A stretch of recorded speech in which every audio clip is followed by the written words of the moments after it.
Et je donne la parole aux représentants des groupes pour les propos liminaires, en commençant par le groupe socialiste. Monsieur Semril, vous avez la parole. Merci Madame la maire, chers collègues. C'est peu dire que notre nation connaît un moment singulier, un moment d'une gravité exceptionnelle.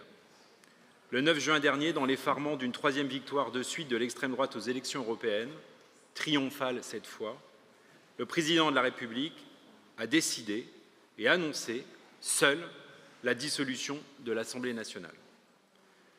Une dissolution irresponsable, pouvant purement et simplement aboutir à une arrivée de cette même extrême droite au pouvoir dans 15 jours.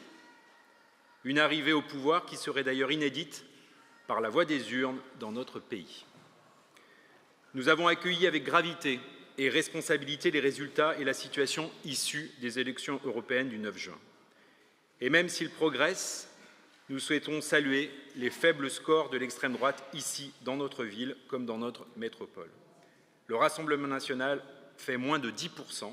Notre métropole est la seule des 22 métropoles françaises où le cumul des extrêmes droites est inférieur à 20%. Ces résultats locaux demeurent une satisfaction quant au travail accompli depuis plusieurs décennies et une responsabilité quant au même travail qu'il nous reste à accomplir.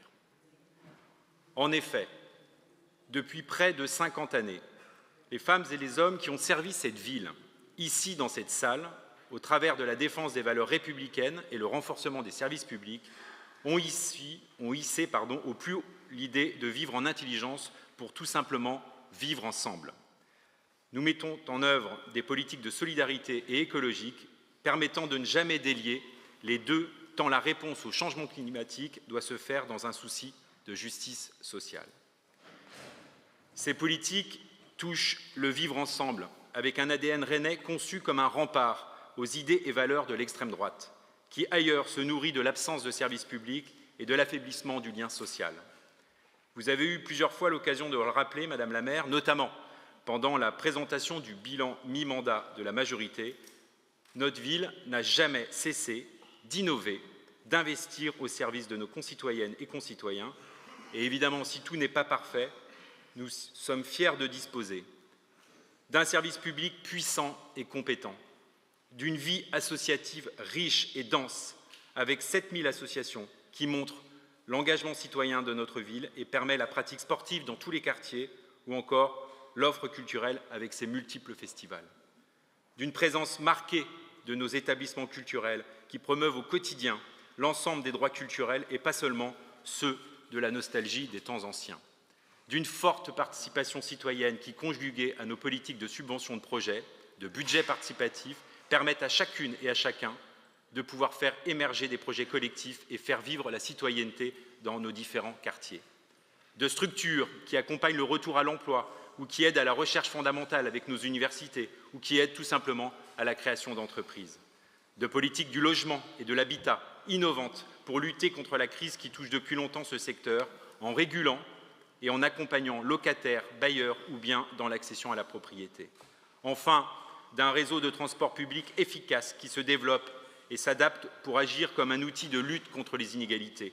Nos quartiers populaires ont toujours été les lieux de nos interventions et de nos investissements, notamment avec l'ANRU, mais aussi avec le métro qui les relie à la ville et à la métropole. L'ensemble de ces politiques est incarné par des femmes et des hommes dévoués au service de l'intérêt général des habitantes et habitants de la cité.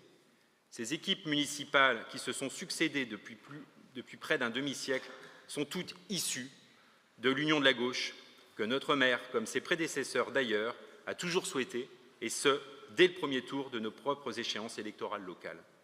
Disons-le, c'est aussi cette continuité politique qui nous permet d'être aux avant-postes des enjeux sociaux et environnementaux. Les critiques vis-à-vis de ce front républicain de gauche que nous vivons à l'échelle nationale est à la fois méprisant et inconséquent. Méprisant face à notre capacité à faire, alors même que nous le démontrons depuis des décennies sur un certain nombre de territoires à l'échelle nationale.